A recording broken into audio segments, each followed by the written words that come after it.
Now it's time for dinner, and today's recipe is Giambotta. Now, Giambotta is a hearty Italian stew. It's the perfect way to clean out the fridge. In this episode, we cleaned out the economic data. It's flexible, it can be customized with your favorite vegetables or proteins. Here's a step-by-step recipe to make this comforting dish, and it's really an Italian classic. So for this you need, and this serves about 4 to 6 people, you need 3 tablespoons of olive oil, 4 garlic cloves which are crushed, 1 large yellow onion chopped, 1 medium eggplant diced, 2 medium potatoes diced, 2 zucchinis sliced, 2 bell peppers, any color, chop them up.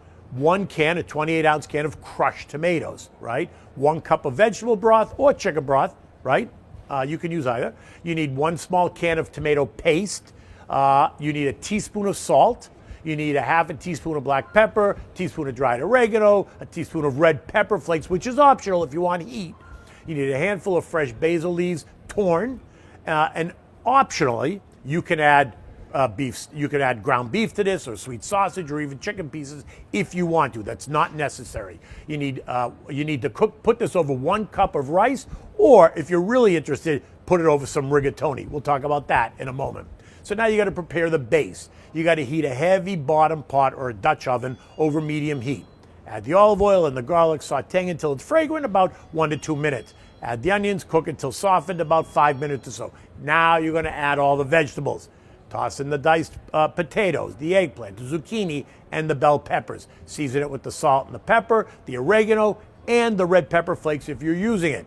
Stir to coat the vegetables in the oil and the aromatics, and you're gonna let that sit for a little bit. Now you're gonna build the stew.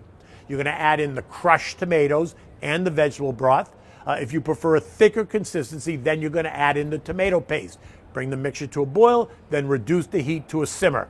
Cover and cook it for 20 minutes, just stirring occasionally, just so you help it to blend. Now, if you're adding the meat, while the vegetables are simmering, heat a frying pan over medium-high heat, add a bit of the olive oil, brown your choice of protein, whether it's beef, sausage, or chicken. Season it with salt and pepper, then add the brown meat to the pot with the vegetables. Let everything simmer together for an additional 20 minutes. Now, you want to finish the dish. You want to stir in the fresh basil leaves and adjust the seasoning if needed. Let the flavors meld together for another 5 minutes. If you're going to serve this over pasta, you want to boil your pasta, your rigatoni, boil it for 8 minutes or so, get it nice and al dente, then take it out, and then you pair the rigatoni with the Giambotta stew all together, mix it up, toss in some fresh grated Parmigiana cheese, and that's done. It is comfort food in its best interpretation. Now, the customizations. You can add other vegetables like carrots and green beans or mushrooms if you like. It's really based on what you have at hand because it's really about cleaning out the fridge. Now, if you want to make it spicy, you can use hot Italian sausage or an extra pinch of red pepper flakes for a kick. If you want a thicker stew, for a heartier consistency, use less broth and add more tomato paste. You want to enjoy this Giambotta, which is a versatile dish that is just as delicious as it is resourceful. Buon appetito.